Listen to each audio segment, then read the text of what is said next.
Yigitler garal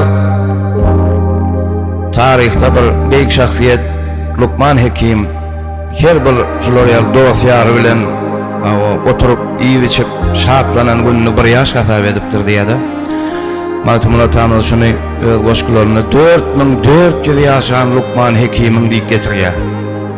Joloriyal dosyarlar bilen joloriyal saçagyň başynda bir gowy şaat iyi içip şaatlanyp aýdym edip bir dosyarlar bilen geçiren gününü bir yaş hasap edipdir diye. Şu günkü ýazgymyzyň başam näme ýigitler şunu bir ýaşaýas. Inimcan seňe meliňden bir balýaly tagamlar gelýär. Janyňyz sag bolsun diýjek bolýan mişinde üstünlük inimcan.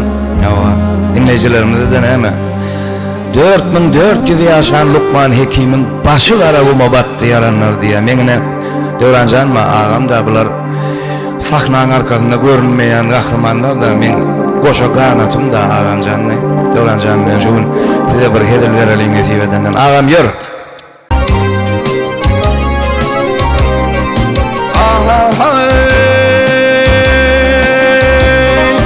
4400 ýaşan Lukman Hekimiň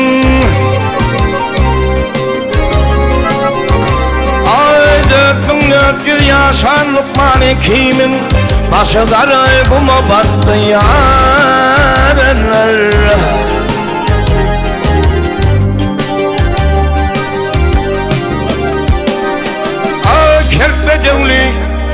Kerpe devli ağır güldür sevmey vah vah